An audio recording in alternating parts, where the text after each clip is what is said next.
পর্যন্ত সেই বজ্রমুষ্টি আমরা নামাবো না। আমি বারে বারে বলি, বাংলাদেশের স্বাধীনতা, সার্বভৌমত্ব, আঞ্চলিক অখণ্ডতা এবং জাতীয় মর্যাদা রক্ষায় বাংলাদেশের 18 কোটি মানুষই যথেষ্ট।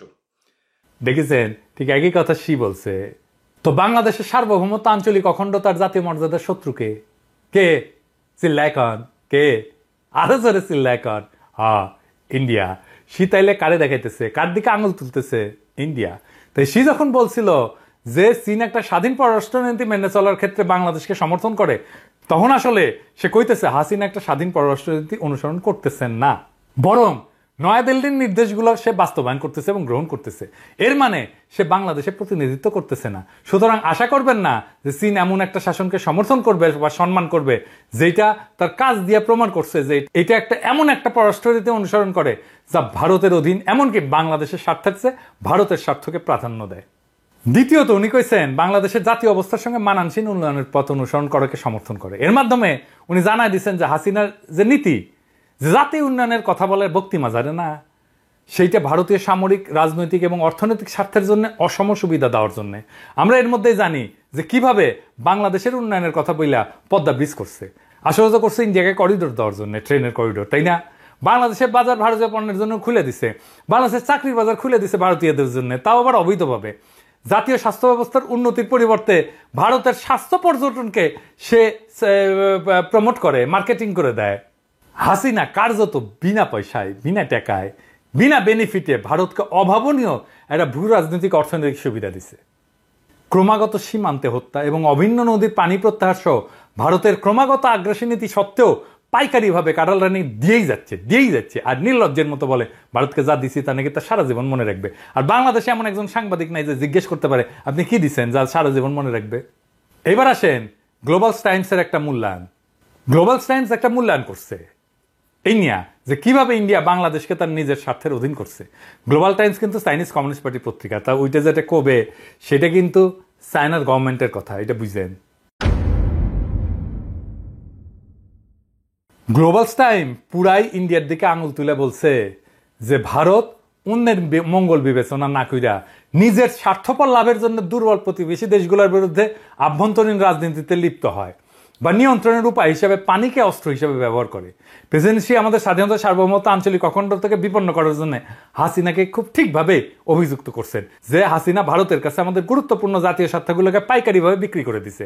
আমাদের ভাষায় সে মূলত তাকে বলছে যে আপনি একটা স্বাধীন দেশের সার্বভৌম প্রতিনিধি না, আপনি কেবল একজন ভারতীয় দাসী। চীন কিন্তু বেশ কয়েক মাস ধরে আমাদের স্বাধীনতা, সার্বভৌমত্ব, আঞ্চলিক অখণ্ডতা হারানোর বিষয়ে কথা বলে আসতেছে, যাতে হাসিনাকে সতর্ক করে দেওয়া হয় যে সে যেন ভারতের কাছে বাংলাদেশের স্বার্থ তুলে না দেয়, বিরত থাকে। এবং এটা তুলে দিলে এই অঞ্চলে এমন একটা ভূ রাজনৈতিক ভারসাম্যহীনতার সৃষ্টি হবে যা চীনের জন্য প্রতিকূল।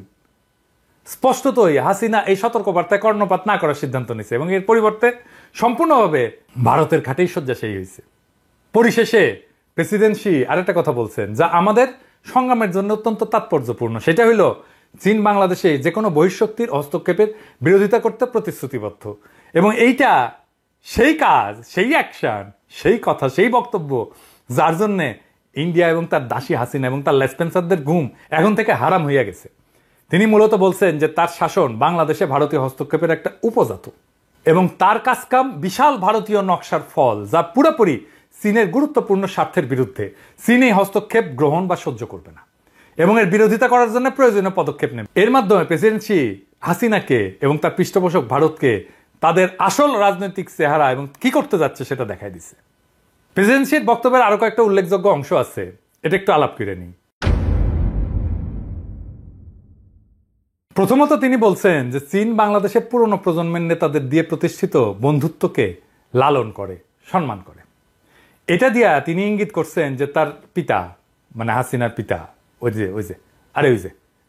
ওই যে হর্ষবর্ধন বডিগার্ড চীনের সাথে যে ঐতিহাসিক সম্পর্ক স্থাপন করার জন্য কাজ করছিল, হাসিনা তা পুরোই উল্টাই দিছে। এটা কিন্তু মূলত পাকিস্তান আমলে মুজিবের চীন সফরের সময়ের কথা। চীনের সাথে পাকিস্তানের ঐতিহাসিক সম্পর্ক তৈরিতে মুজিবের একটা কিন্তু ভূমিকা ছিল। প্রেসিডেন্ট শেখ মুজিবকে চীনের পুরনো বন্ধু বলে অভিহিত করছে। 1950-এর দশকে মুজিব 2বার চীন সফর করে। 57 সালে পাকিস্তানের সংসদীয় প্রতিনিধি দলের সদস্য হিসেবে পরিদর্শন করে এবং চেয়ারম্যান মাও সেতুং এর প্রিমিয়ার জৌ এনলাইয়ের সাথে উষ্ণ যোগাযোগ স্থাপন করে। স্বাধীনতার পর চীন কিন্তু আমাদেরকে স্বীকৃতি দেয়নি। উনি একজন খুব শীর্ষ, খুব সিনিয়র কূটনীতিক কে এম কাইসারকে নিযুক্ত করছিলেন চীনের সাথে সম্পর্ক স্থাপনের জন্য। এই কে এম কাইসার ছিল সোয়েনলাইয়ের ব্যক্তিগত বন্ধু। উনি একসময় বেইজিংয়ে পাকিস্তানের রাষ্ট্রদূত ছিলেন এবং চীন এই উদ্যোগকে স্বীকৃতি দিচ্ছে এবং আস্থার চিহ্ন হিসেবে জাতিসংঘে বাংলাদেশের সদস্য পদ আর ভেটো না দেওয়ার সিদ্ধান্ত নিয়েছিল কিন্তু মুজিব বেঁচে থাকতেই। তো তার বিবৃতিতে শি মূলত হাসিনাকে বলছে যে তিনি ভারতকে আলিঙ্গন করিয়া চীনের বিরুদ্ধে কাজ করে তার পিতার উত্তরাধিকারকে সম্পূর্ণভাবে ধ্বংস করছেন। এর মাধ্যমে তিনি আওয়ামী লীগ সদস্যদের কাছে একটা বার্তা পাঠাইছেন, এই মহিলা তার বাবার প্রকৃত চেতনাকে সমর্থন করেন না। প্রেসিডেন্ট শির বিবৃতিতে দ্বিতীয় উল্লেখযোগ্য বাক্যটি হল, চীন আগামী বছর কূটনৈতিক সম্পর্ক প্রতিষ্ঠার 50তম বার্ষিকীকে বেল্ট অ্যান্ড রোড ইনিশিয়েটিভের, মানে ওই যে বিআরআই আছে না, এটার যৌথ নির্মাণের বিভিন্ন ক্ষেত্রে সহযোগিতার মাধ্যমে আরো গভীর করার এবং প্রসারিত করার সুযোগ হিসেবে গ্রহণ করবে। এর মাধ্যমে ইঙ্গিত দিচ্ছেন যে চীনের সাথে আর কোনো সহযোগিতা এখনই ঘটবে না এবং আগামী বছর পর্যন্ত অপেক্ষা করতে হবে। তিনি এর মাধ্যমে ভারতীয় সম্প্রসারণবাদের বিরুদ্ধে চীনের পদক্ষেপের একটা সময়সীমা নির্দেশ করছেন কি আমরা জানি না, সময় এটা বলে দেবে। তবে এটা স্পষ্ট, চীন চুপ থাকবে না। আমার দৃষ্টিতে হাসিনার চীন সফর কেবল একটা বিশাল ব্যর্থতা না, হাসিনার শাসন এবং ভারতের জন্য একটা খুব খারাপ খবর। তারা সবসময় আতঙ্কিত থাকবে কি হইতে যাচ্ছে চীনের দিক থেকে। যাই হোক, এটা আমাদের জন্য, মানে বাংলাদেশের জনগণের জন্য এবং আমাদের প্রিয় দেশের জন্য সুখবর। এই বিষয়ে আমার কয়েকটা পর্যবেক্ষণ আছে, আপনাদের সাথে একটু এটা শেয়ার করে নিই। প্রথমত, চীনারা আগে প্রতিশ্রুতি দিছিল যে এই সফর হবে গেম চেঞ্জার এবং এটা তাই হইল। হাসিনা সফরের আগে সম্পূর্ণভাবে ভারতের কাছে আত্মসমর্পণ করে চীনের স্বার্থকে উপেক্ষা করার ফলে চীনকে হাসিনা সম্পর্কে চূড়ান্ত সিদ্ধান্ত নিতে বাধ্য করছে। শাসক গোষ্ঠী এই হাসিনা তার প্রভুর প্ররোচনায় আমাদের একটা শীতল যুদ্ধের দিকে ঠেলে দিছে, যেখানে চীন ভারত একেবারে মুখোমুখি। এই স্নায়ু যুদ্ধের পরিধি শুধু বাংলাদেশের মধ্যে সীমাবদ্ধ থাকবে না, আমাদের চারপাশে সমগ্র অঞ্চলকে এর সাথে জড়িত করবে। এই কোল্ড ওয়ারে চরম একটা ঝুঁকিপূর্ণ এলাকা থাকবে, আর সেটা হবে বাংলাদেশ। এটা কিভাবে শেষ হবে সে সম্পর্কে আমাদের খুব ভালো ধারণা আছে। ফলাফল দুই পক্ষের অর্থনৈতিক এবং সামরিক ভারসাম্য দিয়ে, শক্তি দিয়ে নির্ধারিত হবে। চীনের জিডিপি ভারতের 5 গুণ বড় এবং সামরিক শক্তি শুধুমাত্র মার্কিন যুক্তরাষ্ট্রের সাথে তুলনীয়। এই ফাইটে ভারতের কোনো সুযোগ থাকবে না। আর দ্বিতীয়ত, কে আমাদের শত্রু কে আমাদের বন্ধু সে সম্পর্কে আমরা এখন পরিষ্কার। স্পষ্টভাবে এবং সঠিকভাবে শত্রুকে চিহ্নিত করা একটা সফল সংগ্রামের প্রথম ধাপ।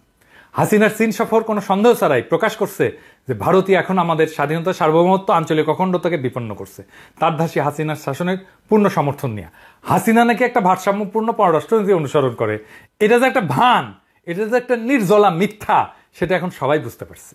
এই শাসনে যে 71-এ যে মালেকের শাসন ছিল না, টিক্কা খানের শাসন ছিল না, এরকম একটা শক্তির শাসন, এটা দখলদারির শাসন। ভারত আমাদের প্রধান প্রতিপক্ষ, তার বিরুদ্ধে আমাদের লড়াই। একবার আমরা ভারতের অন্ধকার সম্প্রসারণবাদী হাত যদি ভাঙতে সক্ষম হই, হাসিনা সহ স্থানীয় লেসপেন্সারগুলি সব শেষ হয়ে যাবে।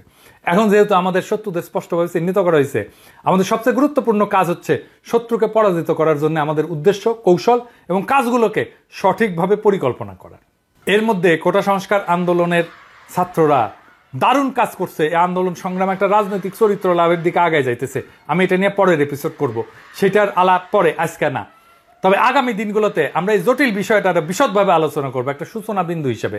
আমাদের এখন ভারতীয় পণ্য বয়কট এবং রেল ট্রানজিট বন্ধ কইরা ফুল স্কেল ইন্ডিয়া আউট প্রোগ্রামে আমাদের সমস্ত পদক্ষেপকে একসাথে করা উচিত এবং সামনে আগায় যাওয়া উচিত। তৃতীয়ত, এ পর্যন্ত আমরা ভারত নামের একটা বিশাল প্রতিপক্ষ এবং তার নৃশংস দালাল শাসনের মুখোমুখি হয়েছি।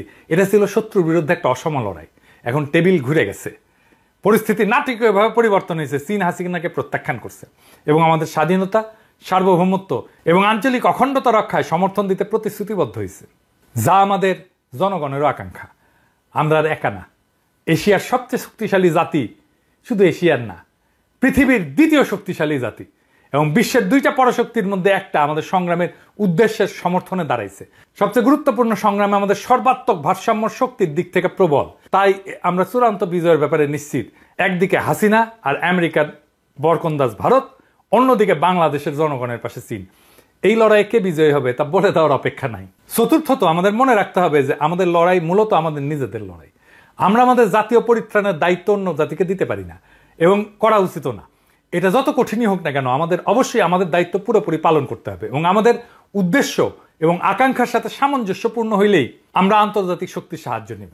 আমরা ঔপনিবেশিক শাসনের বিরুদ্ধে আমাদের দীর্ঘ অথচ সফল সংগ্রাম, আমাদের স্বাধীনতার যুদ্ধ, ফিলিস্তিন এবং কাশ্মীরের মতো বিশ্বব্যাপী মানুষের দীর্ঘ চলমান সংগ্রাম থেকে অনুপ্রেরণা নেব এবং আমাদের সশস্ত্র বাহিনীর গর্বিত সদস্যদের সিদ্ধান্ত নিতে হবে যে তারা পলাশির সময় সিরাজদৌল্লা সেনাবাহিনীর মতো সাইড লাইনে থাকবে কিনা যখন মীর জাফর রূপী হাসিনা এবং তার সহষড়যন্ত্রকারীরা ভারতের কাছে দেশ বিক্রি করে দিতেছে। পুলিশ সদস্যদের সহ আইন প্রয়োগকারী সংস্থার সদস্যদের সিদ্ধান্ত নিতে হবে যে তারা ভারতীয় দাসীকে ক্ষমতায় রাখার জন্য নৃশংস শক্তি প্রয়োগ চালায় যাবে কিনা এবং এর ফলে তাদের নিজেদের এবং ভবিষ্যৎ প্রজন্মের ভাগ্য বন্ধক রাখবে কিনা, নাকি আমাদের বীর জনগণের পাশে থাকবে। এমনকি আওয়ামী লীগ এবং তার সহযোগী সংগঠনের সদস্যরাও আপনারা কি আমাদের প্রিয় জাতির সবচেয়ে বড় বিশ্বাসঘাতক হিসেবে ইতিহাসের নাম লেখাইতে চান এবং একটা পরাজয়ের শিকার হইতে চান, নাকি আমাদের গৌরবময় সাধারণ ভবিষ্যতের লড়াইয়ে যোগ দিতে চান? ঢাকা বিশ্ববিদ্যালয়ের ছাত্ররা দেখেন সবাই মনে করছিল না যে পুরাই হাসিনার দখলে ঢাকা বিশ্ববিদ্যালয়, সব ছাত্রই হাসিনারকে সাপোর্ট করে, দেখেন কি করে। অবশেষে চীনের প্রতি একটা বার্তা দিতে চাই। আজকে আমরা বাংলাদেশ এবং চীনের জনগণের স্বার্থ এবং আকাঙ্ক্ষার মধ্যে অনেকগুলো মিল দেখতে পাচ্ছি। আমাদের অঞ্চল একটা বিশেষ রাজনৈতিক এবং একটা প্রগতির পরিবর্তনের দ্বার প্রান্তে আছে। সাম্প্রতিক বছরগুলোতে দক্ষিণ এশিয়া অঞ্চলে ছোট দেশগুলোতে ইন্ডিয়া আউট অভিযানের উত্থানের মূল কারণ হিসেবে রাজনৈতিক শক্তির ঐক্য এবং চীন যে পদ্ধতিতে পাশে ছিল তার সাথে আমরা সম্পূর্ণভাবে একমত। আমরা বিশ্বাস করি এটা বাংলাদেশের ক্ষেত্রে সম্পূর্ণ প্রাসঙ্গিক।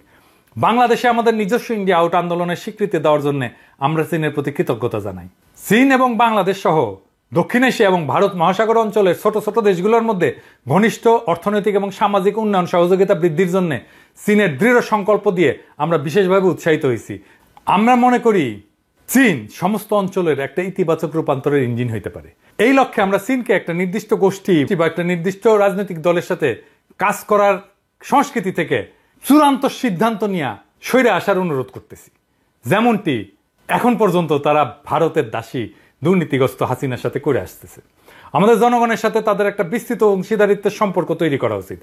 আমরা তাদের প্রতি আহ্বান জানাই যেন তারা বাংলাদেশের জনগণকে এই অভিন্ন সংগ্রামে সমান অংশীদার এবং আমাদের অভিন্ন ভাগ্যের সহভাগী হিসেবে থাকেন। আমরা চীনের বিভিন্ন আন্তর্জাতিক রাজনৈতিক পদক্ষেপ দেখে আশ্বস্ত বোধ করি। এই যে মালদ্বীপ, এটার প্রমাণ। এখানে দেখছি যে চীন গণতান্ত্রিক ব্যবস্থা আস্থা রেখা মালদ্বীপ থেকে ভারতীয় হস্তক্ষেপকে দূর করতে সাহায্য করছে। অতএব আমরা আপনাকে আমাদের জনগণের গণতান্ত্রিক আকাঙ্ক্ষাকে সম্মান এবং সমর্থন করার জন্য আমন্ত্রণ জানাই। এটাই ছিল আমাদের জাতীয় মুক্তি আন্দোলনের পথ নির্দেশক, যেই বিপ্লব আমাদের হাতছাড়া হয়ে গেছে। চীনের সর্বাত্মক স্বার্থেও আমাদের এই গণতান্ত্রিক আকাঙ্ক্ষা গুরুত্বপূর্ণ। চীনের অনুধাবন করা উচিত যে যতদিন পর্যন্ত বাংলাদেশের জনগণ অবাধ নিরপেক্ষ নির্বাচনের মাধ্যমে তাদের প্রকৃত প্রতিনিধি নির্বাচন করতে সক্ষম হবে না, ততদিন তারা কখনোই আমাদের প্রিয় মাতৃভূমির শত্রুদেরকে দূর করতে পারবে না। হাসিনা যতদিন ক্ষমতা আঁকড়ায় থাকবে ততদিন হাসিনা বাংলাদেশকে ভারতের আশ্রিত রাজ্য হিসেবেই বিবেচনা করবে। ভারতও সেটা করবে বাংলাদেশকে। চীনের স্বার্থ সে সবসময় উপেক্ষা করবে। চীন যা যা সাহায্য করছে হাসিনাকে, তার শেষ বিচারে ভারতকে সাহায্য করছে। হাসিনা তো ভাত খায় ভাতারের আর পীড়িত করে ভাসুরের সঙ্গে। হাসিনা কোন জায়গায় আনছে দেশকে দেখতে পারতেছেন তো। হাসিনা তো ক্ষমতা ছাড়বে না, আবার এরকম একটা নির্বাচন করে আবার 5 বছর ক্ষমতা থাকবে। সে তার প্রশাসন আর তার আর্মি আর মিলিটারিদের খাওয়াবে, ওরা পিটাবে পাবলিককে, রাস্তায় দাঁড়াইতে দেবে না। ওর সব রিসোর্স, সমস্ত সম্পদ বাংলাদেশের শেষ না হওয়া পর্যন্ত কামড়ায় ধরে থাকবে। যখন দেখবে সে বেতন দিতে পারতেছে না এই আর্মি পুলিশ মিলিটারিদেরকে, খাওয়ার পয়সা দিতে পারতেছে না তার দলের লোকজনদেরকে, লুটপাটের আর কিছু নাই, তখনই যাবে। 1 বিলিয়ন ইউএন দিবেন বলছেন তো, 1 ইউএনও দিবেন না। দিলে ওইটা আপনার শত্রু দেশের বান্দিকে সাহায্য করবে, আপনার কিছুই করতে হবে না। খালি ওর সাথে সকল সম্পর্ককে মিনিমাম জায়গায় নিয়ে আসেন। চীনের টাকা পাবে না, এটা হাসিনা প্রশাসন জানলে ওদের পেটের গু শুকায় ঘুটে হয়ে যাবে। বাকি কাজ করবে দেশের জনগণ।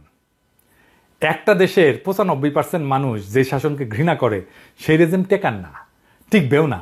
আমরা একসময় আমেরিকার পশ্চিমের জন্য একটা ওয়েলকামিং পলিটিক্যাল স্পেস তৈরি করে দিচ্ছিলাম, হ্যাঁ, কিছুদিন আগে, যখন আমরা মনে করছিলাম যে তারা আমাদের গণতন্ত্রের লড়াইয়ে সমর্থন জানাবে।